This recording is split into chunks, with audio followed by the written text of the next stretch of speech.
हे दोस्तों, नमस्कार। ये दुनिया भी बड़ी अजीब है। ये दुनिया बड़ी निराली है, बड़ी अद्भुत है। ये माया का खेल ही अद्भुत है।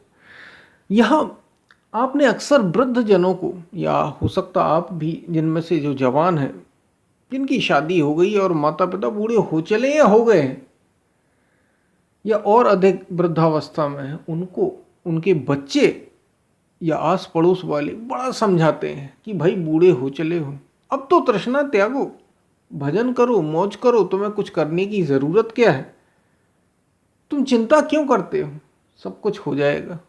ऐसा अक्सर समझाते हैं। परिवारों की बात मैं कर रहा हूँ, जो अच्छे परिवार। तो इसी पर हम ये इसमें जीवन की बड़ी गहरी बात है। ऐसा क्यों होता है, और जो समझाते हैं उनका अपना महत्व क्या है, उनकी अपनी भूमिका, वो क्या कर रहे हैं जीवन में, इसी पर हम बात करेंगे। उससे पहले अगर आप चैनल पर नए हैं तो सब्सक्राइब भी करें। वीडियो को पूरा सुनेंगे तो आप इसको ठीक ठीक समझ पाएंगे। पसंद आए तो शेयर ज़रूर करें, शेयर करना ना भूलें। हम चलते हैं अपनी वीडियो की तरफ। आप ऐसी गलती करने से बचें, सावधान रहें और माया के फंद को समझें, इसलिए बात की जा रही है। क्योंकि अक्सर आप समाज में लोगों को देखते, सोसाइटी में, अपने आसपास, आस पड़ोस में और अपने परिवार में ही देखते हुए, लोगों को सुनते हुए ये बातें आपको सुनने मिल जाएंगी। बड़ी सीधी सी बात है, लेकिन जीवन की बड़ी गहरी बातें। लोग अक्सर अपने से जो बूढ़े हो चले हैं ना, मैंने तो भाई कई बार लोगों को सुनते हुए, ये कहते हुए सुना है, अपनी बूढ़ी माँ को लोग, एक बच्चा अपनी बूढ़ी माँ को, बच्चा तो नहीं, मतलब अब शादीशुदा, खुद 40 का 42 का होने जा रहा है, तो वो अपनी माँ से ये कह रहा था, वो दूसरे से कह रहा था कि मैं इनको इतना समझाता हूँ। ये मेरी माँ 70-71 वर्ष की हो गई, किसान आदमी था, समझाते हुए कह रहा था कि मैं इनको इतना समझाता हूँ, क्या तुम्हें चिंता है, तुम खेत की चिंता कर रही हो, वहाँ जा रही हो, देख रेख कर रही हो, तुम्हें क्या पड़ी है भाई चिंता, तुम घर में रहो, सब कुछ करने, सब कोई कर रहा है तुम्हारी सेवा, बढ़िया भजन करो बैठ के, तुम्हें क्या चिंता है। ऐसे ही मैंने एक बार एक व्यापारी के यहाँ देखा, वहाँ भी कहते हुए सुना। वो अपने माता पिता के बारे में कह रहा था। पिता की उम्र कुछ ज़्यादा रही होगी, लगभग शायद 75 के आसपास, ठीक ठीक तो नहीं कही जा सकती, 75 वर्ष के आसपास उम्र होगी। थोड़े से बीमार, थोड़ा चल फिर ज़्यादा लेते थे, या फिर कुछ ऐसा उटांग पटांग खा लेते थे। तो उसका बच्चा कहता था, क्या ज़रूरत है ऐसा खाने की, और क्या ज़रूरत है यहाँ वहाँ घूमने की, क्या ज़रूरत है शादी, ये शादी में चले जाते हैं, ऐसी उम्र में भी इन्हें शादी में जाने का शौक़ है, अब क्या ज़रूरत है। व्यापारी का लड़का था, बड़ी व्यापारी, अच्छा था, सेवा करने वाला था, ठीक ठाक था। अब अपने मित्रजनों से, स्वजनों से कह रहा था, तो क्या ज़रूरत है इन्हें करने की, अब ये भजन करें, भजन की उम्र है, रात दिन ईश्वर का चिंतन करें, बढ़िया रहें, खाएं पिए, इन्हें तो कुछ करने की ज़रूरत नहीं, चिंता करते हैं, यहाँ वहाँ शादियों में जाते हैं, इन्हें तो कुछ करने की ज़रूरत नहीं, भरपूर पैसा है, भजन क्यों नहीं करते भाई। तो ऐसी बातें। और भी मैंने एक नौकरी पेशे वाला था, उसके यहाँ भी ठीक यही बात हो रही थी, ठीक यही बात। और ये तो मैंने बच्चों की बताई, जो नौकरी पेशे वाले, जो नौकरी कर रहा था, उसकी तो पड़ोस वाले ये कह रहे थे, अब इन्हें क्या ज़रूरत है, रिटायरमेंट हुई है, उम्र भी हो चली है, बढ़िया भजन करें, चिंतन करें। भाई भजन कोई ऐसी चीज़ है जो अंत में की जाए। भजन, भगवान श्री कृष्ण गीता में अर्जुन से कह रहे हैं, अर्जुन जो तूने जन्म भर किया है, जो तू पूरे जीवन भर करेगा, वही तू अंत में करेगा, वही तू अंत में दोहराएगा, तेरा मन तुझे विवश कर देगा वो करने के लिए। तो जो लोग समझा रहे हैं ना अपने वृद्ध माता पिता, अपनी माता को, पिता को, या पड़ोस वाले जो समझा रहे हैं, ये समाज का आश्चर्य देखो। अब ये दुनिया, ये माया बड़ी विकट, इसलिए तो कहा ये माया बड़ी जादूगरनी है। जो दूसरे को समझा रहे हैं कि भाई भजन क्यों नहीं करते, ईश्वर का चिंतन क्यों नहीं करते, अब सत्य को क्यों नहीं खोजते, अब शक्ति कहाँ बची शक्ति को खोजने की? जो जन्म भर जीवन भर किया है ना, वही याद कर, वही याद आता है, वही दोहराते हैं आप ना चाहते हुए भी। वो तो बैठना चाहता है, वो व्यक्ति वो बैठना चाहता है, वो भी रुकना चाहता है, लेकिन कैसे रुके? उसने वो जीवन भर शादियों में गया है, वो जीवन भर पैसे के पीछे ही भागा है, वो जीवन भर घर की, परिवारजनों की, रिश्तेदारों की, समाज की चिंता में ही रहा है।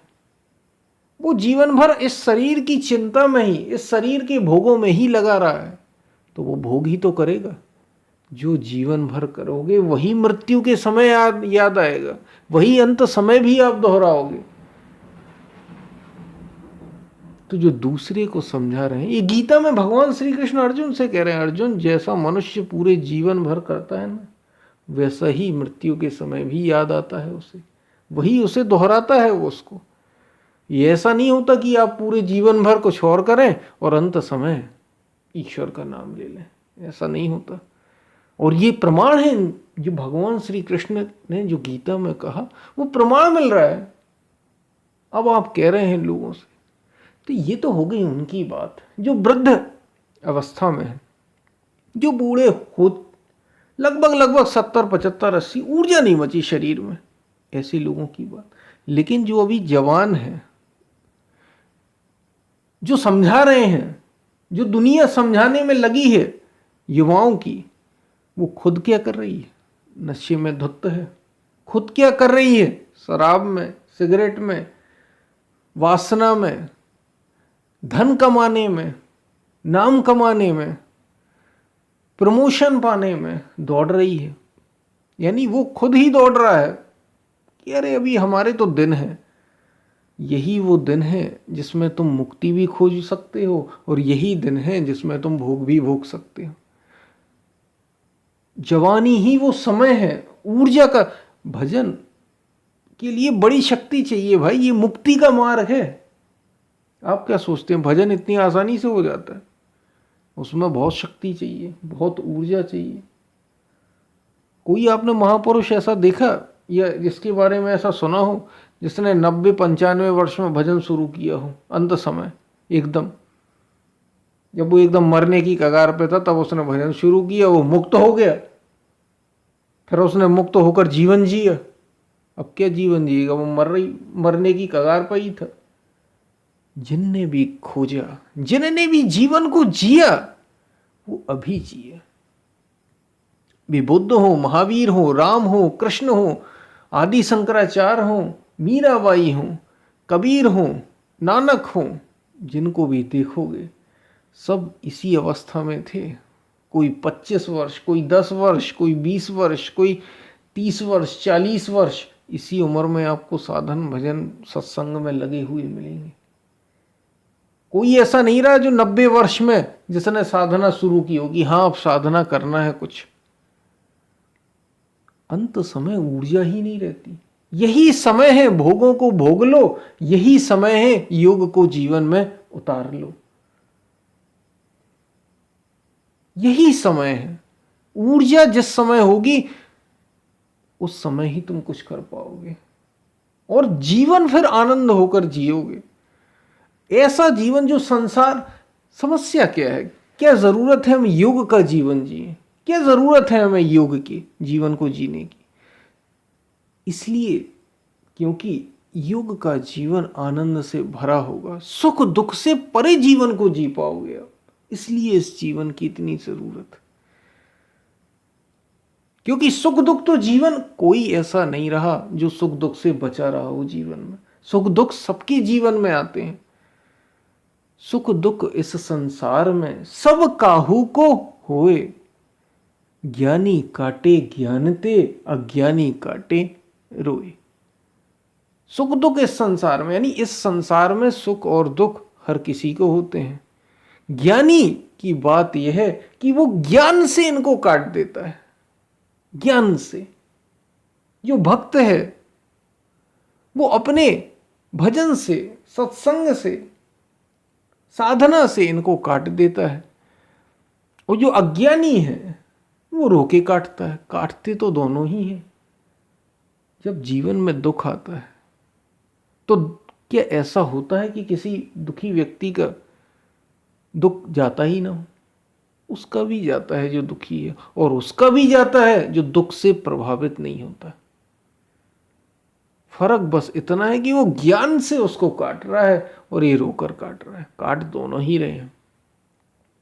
तो अगर साधना करनी है जीवन में तो अभी शुरू करिए। ये समय है वो 30, 35, 40, 45 वर्ष, जिस समय ऊर्जा है शरीर में, थोड़ी बहुत भी ऊर्जा है तो साधना में आप लग सकते हैं। आपको ये लाभ, ये जीवन को सार्थक कर सकते हैं, जन्म लेना सार्थक कर सकते हैं। खाली शरीर की ही अगर आपने, शरीर के ही धन में, यौवन में, कामनाओं में, इसमें ऊर्जा और समय को खर्च किया है, और फिर आप अगर अंत में चाह रहे हैं, जैसा सभी अपने परिवार के जो बूढ़े वृद्ध लोग होते हैं या पड़ोस में जो वृद्ध बूढ़े होते हैं, सभी उनसे चाहते हैं कि भाई तुम चिंता क्यों करते हो अब चिंता बच्चों की या लोगों की या दुनिया की, तुम तो भजन करो। कैसे करेंगे? क्योंकि जन्म भर जो किया है वही तो करेंगे, वही दोहराएंगे जो जीवन भर प्रकृति में ही डूबे रहे, जीवन भर माया में ही डूबे रहे, जीवन भर वासनाओं में, कामनाओं में ही डूबे रहे। और अब तुम कह रहे हो कि भजन करो। कैसे भजन करें? ये तो सजग होने वाली बात है, ये जाग जाने वाली बात है। उनको देखकर तुम सजग हो जाओ, जरा समझो, होश में आओ जरा। संत चेताते हैं इसलिए। ये जो जब व्यक्ति कोई मर जाता है, जिसे जलाया जाता है, अब वो तो जल ही गया भाई। लोग कहते हैं बेचारा मर गया, दुखी होते हैं, वो फिर घर चले जाते हैं और फिर वही शुरू कर देते हैं जो वो कर रहे थे। वो तो मर गया, लेकिन तुम्हें ये संकेत दे गया कि तुम भी एक दिन ऐसे ही जलाए जाओगे, ऐसे ही शरीर बन के तुम्हारा भी राख बन जाना है। तो अब कुछ ऐसा करो कि मरना ना पड़े। अब कुछ ऐसा उपाय करो कि तुम्हें कोई मार ना सके। तुम ढूंढ लो उस उपाय को, मैं तो नहीं खोज सका। ऐसे ही ये जो वृद्ध जन हमें दिखाई देते हैं, ये भी संकेत है एक, कि बाद में मन नहीं लगता। बाद में मन लगता ही नहीं। अगर आप ये सोचो कि बिस्तर पर पड़े हैं, जब कुछ नहीं रहेगा, क्योंकि बड़े लोग इतना सोचते हैं, जब कुछ हमारे हाथ में रहेगा नहीं, सारे हम अपने कर्तव्यों से निवृत्त हो जाएंगे, हमारी शादी हो गई, बच्चे हो गए, हमने खूब धन कमा लिया, अब दुनिया में बहुत नाम भी है, शोहरत भी है, धन दौलत भी है, समाज में सभी लोग पहचानते हैं, बड़ा नाम है,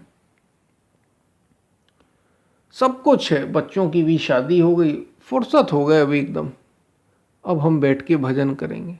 अब क्या भजन करोगे? जो तुमने पूरे जीवन भर आचरण किया है वही तो तुम दोहराओगे, मन वही दोहराएगा तुम्हारा। अब लेटे लेटे अब तुम प्रयास भी करोगे तो तुम्हारे पास उतनी ऊर्जा नहीं। ऐसा ही होता है जब लोग 70, 65, 70, 75 वर्ष के ऊपर चले जाते हैं और फिर भी ये प्रयास करते हैं, उनके साथ यही होता। बरबस मन वही उन्हें याद दिला देता है, बरबस मन उन्हें यही याद दिलाता है कि तुमने यही तो किया था। और फिर उनकी ऊर्जा, उनकी शक्ति कुछ काम नहीं आती, उनके कृत्य ही उन्हें ले डूबते हैं।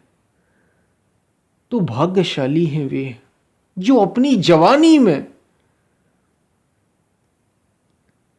संत कहते हैं, महापुरुष कहते हैं, भाग्यशाली हैं वे जो अपनी जवानी में इसका उपयोग सत्य को जानने में करते हैं, परम को जानने में। और एक बार आपने जान लिया, उसको अनुभव कर लिया, फिर जीवन, बताइए कृष्ण का जीवन क्या आनंद से भरा नहीं था? राम का जीवन, ऐसा जीवन जिएंगे जो आप सोच भी नहीं सकते। जो संसार का एक मनुष्य तो दुखों सुखों में ही डूबा रहता, वो क्या सुख भोगेगा? वो आनंद कभी ले ही नहीं पाता जीवन में। चाहे जितने बड़े से बड़ा बिजनेसमैन हो, व्यापारी हो, पेशे नौकरी वाला हो, राजनेता, क्रिकेटर कोई भी हो, आप देख लें, बड़े से बड़े, सब भीतर ही भीतर दुखी मिलेंगे आपको, अधूरापन मिलेगा भीतर ही भीतर, किसी ना किसी और होड़ में दौड़ते हुए दिखाई देंगे आपको, शांति उनमें नहीं दिखाई देगी, क्योंकि इसमें है ही नहीं शांति, इसमें है ही नहीं आनंद। एक बार स्वयं को तो जान लो, इसमें बहुत समय नहीं लगता। आप सोच रहे हो कि पूरी जवानी हमारी चली जाएगी, तो ऐसा नहीं, इसमें बहुत समय नहीं लगता। बहुत ही कम समय में इस सत्य को अनुभव किया जा सकता है। बस भीतर ही तो मुड़ना है, अपने को तो ही जानना है। इसके लिए कहीं बाहर खोज नहीं करनी। संसार में एक चीज खड़ी करने के लिए, जैसे व्यापार खड़ा करने के लिए, पढ़ाई करने के लिए लोग 20-20 वर्ष लगाते हैं, 20-20 वर्ष।